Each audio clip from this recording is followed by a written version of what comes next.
Hello everyone, and welcome to my Soap Twist 24 channel. I hope everyone is having a wonderful day. Before we begin, please hit the subscribe button and give this video a thumbs up. Will's feet scuffed the wet ground behind the Forrester home, the party sounds drowned out by thick glass and thicker lies. He had come out for fresh air, peace, and anything other than Remy's voice echoing in his head. I was her Luna as well. The revelation had come out like a blade between ribs, casual and almost amusing, right there in the garden, as string lights flickered overhead and champagne flutes clinked like small warnings. He squeezed his palms against his eyes till white stars appeared. Two women. Same night. Same bed. The same whispered promises he had assumed were solely for him. The math was brutal. One heart divided by two betrayals yielded nothing left to preserve. Inside, the gala continued on. Bright, carefree laughter wafted through the French doors. Will remained in the dark, coat collar raised, breath fogging from the November chill. He imagined Steffy's expression when Remy informed her, because when Remy told her, she had that glint in her eye, the one that relished watching towers collapse. Steffy had swore she was done with games. Steffy, who had glanced at him across the pillow that morning and murmured, "This time it's true." He laughed once, making a cracking sound that scared a night bird in the hedges. Real. The word tasted like rust. His phone vibrated. His father texted him, asking, "Where are you?" 5-minute speech. Will stared at the screen until it dimmed. Bill Spencer anticipated to see his son on stage, arm raised in triumph, the prodigal trained for dominion. Instead, Will stood ankle-deep in someone else's discarded confetti, pondering whether empires could be founded on quicksand. He typed "can't" and sent it before realizing his timidity. Then he placed the phone face down on the stone bench and strolled farther into the garden, past the roses Ridge had purchased from Provence and the fountain where he and Steffy had stolen their first kiss years ago, when they were too naive to realize kisses might be weapons. The maze was lighted, and the hedges were black against the black sky. Will knew the turns by heart, having played hide-and-seek here as a child while people inside arranged weddings like chess pieces.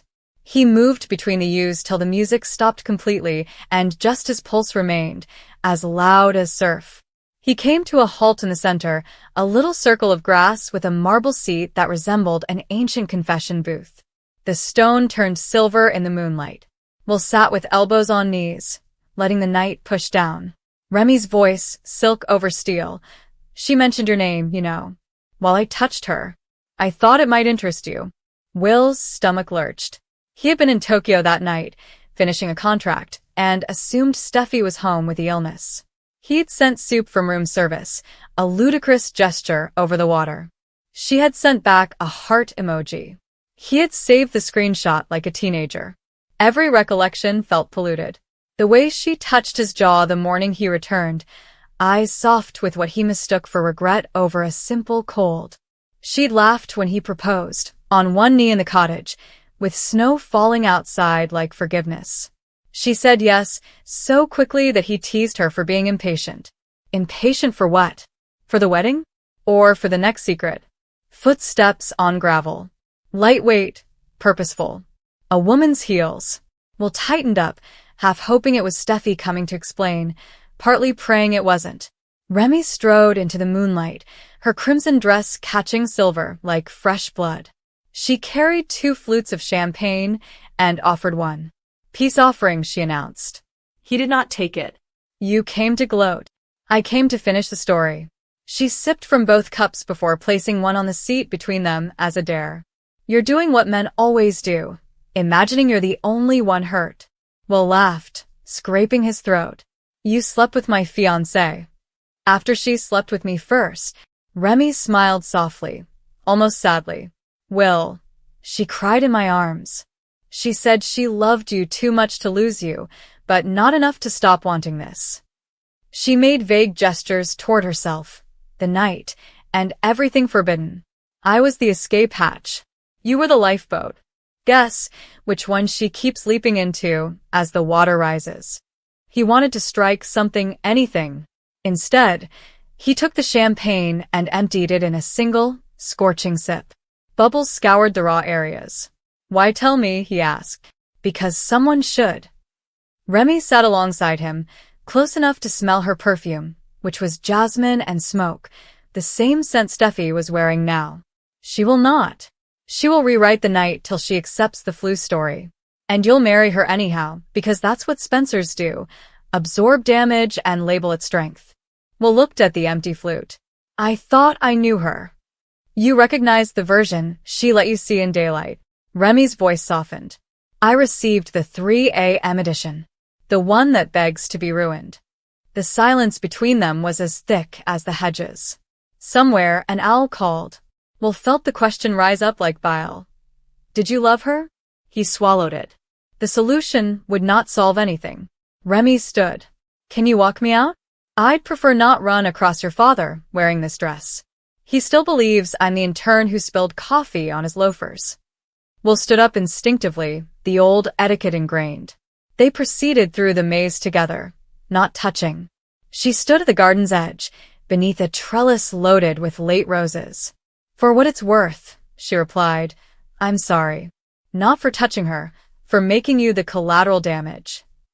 He examined her face, looking for triumph, but found only exhaustion. What happens now? Now you decide whether truth is a gift or a grenade. She brushed a petal from his lapel, the gesture strangely maternal. Either way, the shrapnel's already flying. She left him there, her red dress fading into the terrace's glow. Will stayed until the cold had numbed his fingertips. Then he took out his phone. Steffy sent a new message. Where are you? I miss you. He typed, we need to talk, and deleted it. I typed, I know, and then deleted it. Finally, he wrote, meet me at the cabin. Midnight. He hit send before the rational half of his mind could object. The drive up the mountain took 40 minutes, with switchbacks and a static-filled radio. He opened down the windows and let the pine-scented wind wake him up. Every mile brought back another memory. Steffy teaching him to skip stones on the lake, Steffy burning pancakes and laughing until she sobbed, Steffy on the porch swing promising forever, while thunder rolled overhead like applause. When he arrived, the cabin was completely dark. He left the headlights turned on, dual beams slashing through dust motes. The air inside smelt like cedar and old flames. He built one now, his hands trembling as he stacked kindling. The match flared and caught, eventually settling into a steady blaze. Steffy's Porsche crunched gravel around 12:07. She walked out in the same outfit she wore to the banquet, with silver weaving through it like lies. Her heels slipped into the dirt, so she kicked them off and walked barefoot across the porch. I was worried, she continued, her voice soft. You vanished. Will did not respond. He held open the door. She entered the threshold, carrying with her the aroma of jasmine and smoke. The fire crackled, casting shadows across her face. Guilt or dread? He wasn't sure. Sit, he instructed. She sat on the edge of the couch, hands folded tightly. What is this? Truth or dare, he declared. Your choice. Steffy's gaze shifted to the flames and then back to him. Will, Remy told me. The name fell between them like a stone. Steffy's face lost its color. For a brief period, she appeared to be 16 again, caught sneaking away. The mask slid into place, Forrester steel. It was one night, she explained. I was puzzled. Scared. The wedding, the press. Stop.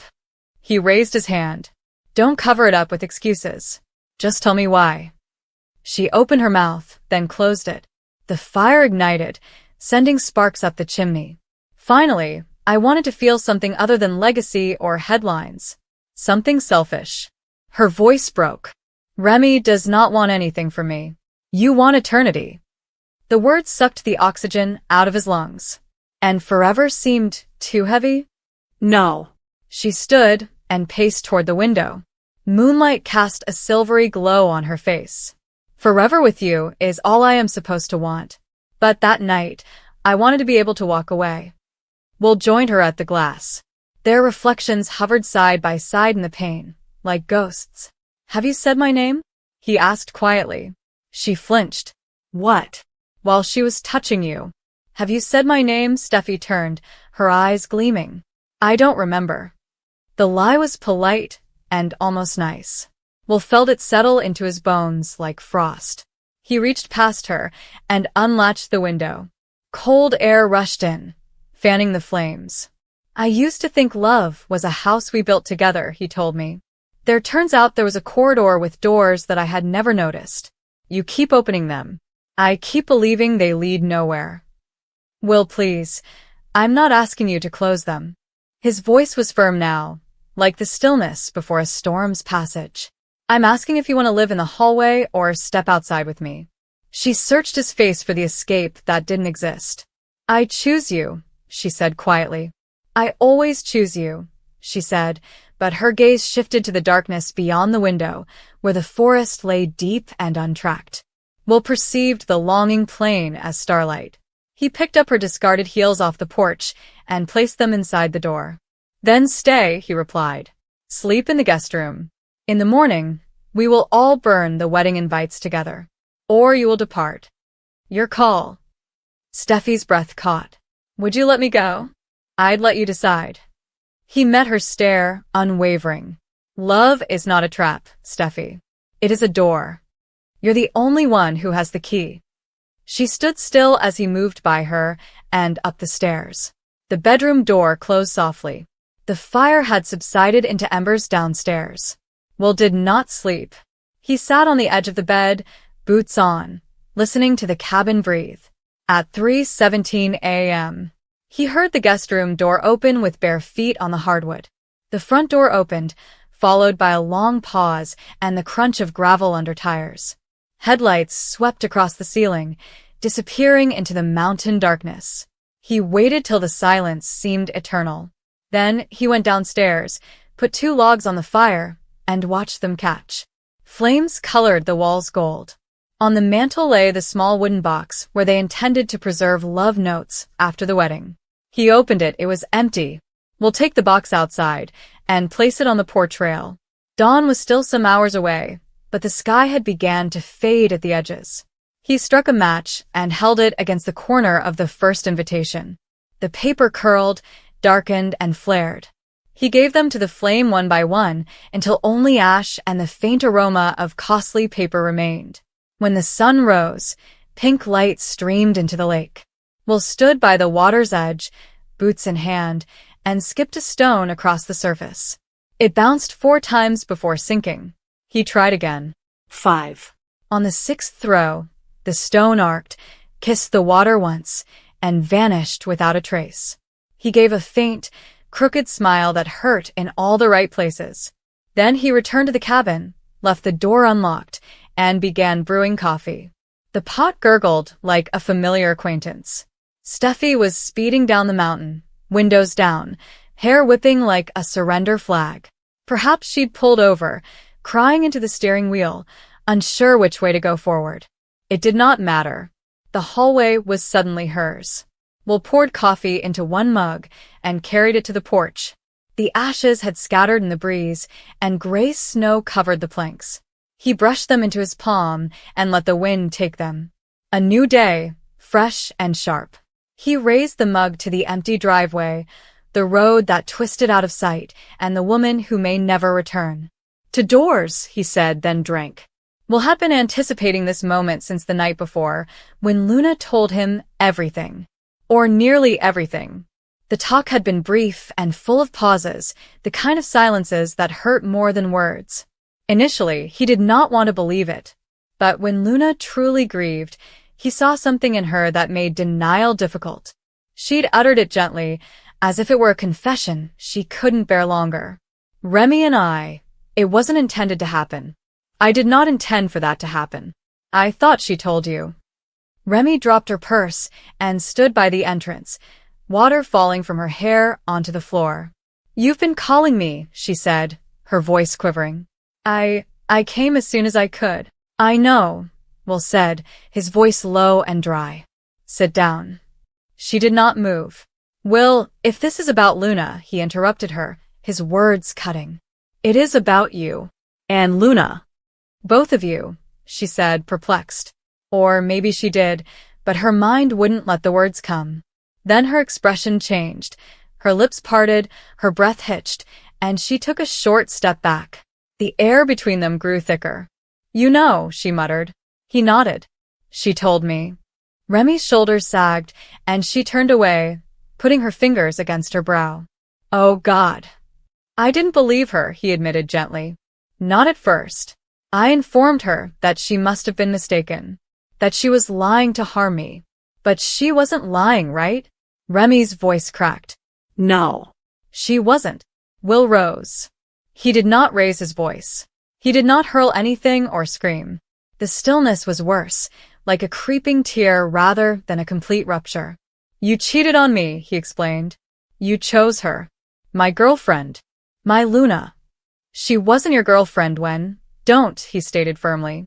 "Don't you dare justify it." Remy's lips trembled. "It was not like that. It was not intended. It was just one night, Will. I was intoxicated and she was— Don't tell me you were drunk. You understood what you were doing. You were my best friend, Remy." "I still am," she said desperately. "I did not intend to hurt you. I didn't think it would matter because I knew nothing about you or her at the time. You did not inform me you were seeing her." "Do you think that makes it better?" he asked. His voice broke with the final syllable. "Do you think it makes it easier knowing that the two people I cared about the most in the world were lying to me, sleeping together, and hiding secrets?" Remy hid her face with her hands. "I didn't intend to get into this mess. I did not even desire her." Will stared at her for quite a while. He saw shame in her eyes, just as he had seen in Luna's. However, guilt did not erase what had been done. It didn't change the image he had of the two of them together. "Do you love her?" he asked. Remy looked up shocked. "What? Do you love her?" he repeated. Her mouth opened and then closed again. "I don't know," she admitted finally. "I thought I did. Perhaps I still do. But it is not the same type of love." It was confusing. She made me feel seen. Like I wasn't simply a friend following you around all the time. Will took a step forward, the words cutting through him. "You were never just that. Remy, you were my family." She burst into tears. "I understand. I ruined it. I ruined everything." They stood there, facing each other, two broken pieces of something that was once complete. Outside, the rain changed to a storm, and thunder echoed in the distance. Will looked away, unwilling to look at her any longer. He stepped to the window, the glass fogged with his breath. "I loved you once," he said softly. "Before Luna. Before everything. Do you know that?" Remy's breath caught. "I know. And you didn't want me," he went on. "You thought we were better off being friends. You mentioned you weren't prepared. I respected that." "I wasn't ready then," she said quietly. He turned to face her. "But were you prepared for her?" Remy shook her head, tears streaming down her cheeks. "Please don't do this." He laughed sadly. "You already did it." The silence that followed provided no consolation or forgiveness. The walls appeared to close in, with the weight of the truth pushing down on both of them. "I came here to tell you myself," Remy finally murmured, her voice fading. "I was going to. I did not want you to hear it from her. But I was afraid." "Of what?" "Of losing you," she replied. He glanced at her through sleepy eyes. "You lost me anyway." Remy took a step forward, reaching for him, but he backed away. "Don't," he said. "Just don't." She let her hand drop. "I cannot undo it, Will. I can't make it go away." "I understand," he responded calmly. "That's what hurts the most." The night wore on. They didn't speak for a time. Remy sat on the couch, her face buried in her hands, and Will stood by the window, staring out at the continuous rain. He remembered Luna's expression when she confessed to him. Her eyes had turned red, and her hands shook. She claimed she didn't intend for any of it to happen, that it was a mistake, and that she loved him. But he could no longer distinguish the difference between the truth and the lies. Remy spoke again, but her voice was hardly heard. "When it happened," she cried. "She informed me that you two had fought. She claimed you were pulling away. I should have stopped it, but I did not. I persuaded myself that I was soothing her. I told myself that it didn't mean anything, but it did. And when you said you were going to visit her a month later, I thought I was going to throw up. Every time we hung together, and you mentioned her, it devastated me on the inside. I wanted to tell you, but couldn't. I couldn't bear the thought of you gazing at me the way you do right now. Will closed his eyes. You should have told me. I know. You both should have. The clock on the wall ticked quietly, noting each agonizing moment. Will eventually walked away from the window and sat across from her. He gazed at her intently. Her face was paler, her lips quivering, and her eyes bulging. She appeared as devastated as he felt. Do you regret it? He asked. Every day, she answered. Not just what occurred, but how I allowed it affect everything. I miss you. He nodded slowly. I miss us too. But there's no turning back. She nodded, tears flowing again. I know. They sat silently. The storm began to subside outside, and the rain reduced to a drizzle. The room felt colder and emptier. Will's phone vibrated on the table. He didn't look at it, but the name that appeared on the screen, Luna, made his chest constrict. Will you talk to her? Remy asked. I don't know, he answered. What is left to say? She's sorry, he said with a sour smile. So are you. But apologizing doesn't change anything. Remy stared down at her hands. Perhaps not. But that's all we've got. He leaned back and closed his eyes. The fatigue struck him all at once. The restless nights, the fury, the betrayal, it all came tumbling down. When he opened his eyes again, Remy was watching him, her gaze soft and full of what appeared to be love and remorse entwined. I wish things were different, she stated. So do I. She stood slowly and reached for her luggage. Will didn't stop her from saying, I'll go. He could not. He watched her walk to the door, pausing briefly before turning the handle. Goodbye, Will, she replied softly. Goodbye, Remy. When the door shut, the silence felt thicker than before.